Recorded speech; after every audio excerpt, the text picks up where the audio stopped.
আজকের ব্লগটা স্টার্ট করলাম জঙ্গল থেকে। এবার তোমরা হয়তো অনেকে ভাববে যে জঙ্গল থেকে, হ্যাঁ, আমার দিদুনের বাড়ির আশেপাশে প্রচুর গাছপালা।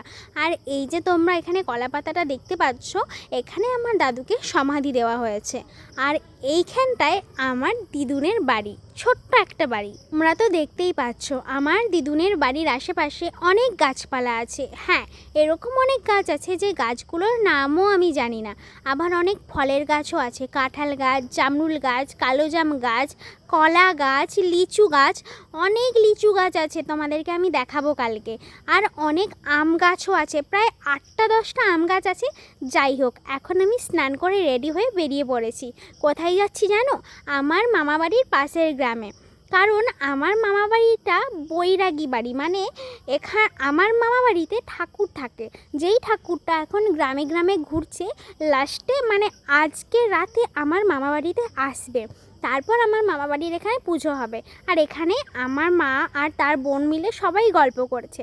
আর এদিকে আমি একা একা কী করব ওদের মাঝখানে, তাই আমি একটু আশেপাশে ঘুরছিলাম। ঘুরতে ঘুরতে দেখি, ও মা, এ কী কাণ্ড! এখানে তো অনেক জায়গায় এরকম লাইন ধরে ধরে মানুষ খেতে বসেছে, মানে কয়েক হাজার হাজার মানুষ এখানে খাচ্ছে।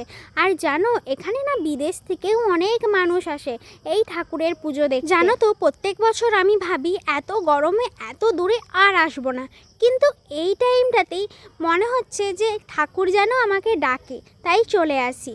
আর এখন আমরা সবাই মিলে এখানে লাইন দিয়ে দাঁড়িয়ে আছি, আমরা কখন সবাই ঠাকুরের ভোগ খাবো।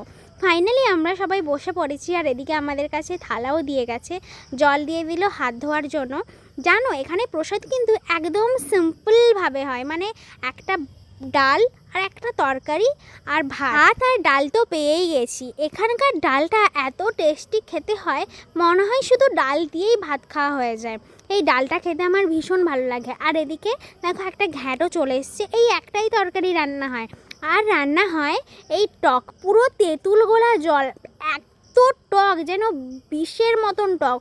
আমি মাকে জিজ্ঞেস করছি, মা তোমার কেমন খেতে লাগছে? মা বলছে ভালোই লাগছে। খেয়ে দিয়ে একটা আইসক্রিম কিনে নিয়েছি, আর এখন হাঁটতে হাঁটতে বাড়ি যাচ্ছি।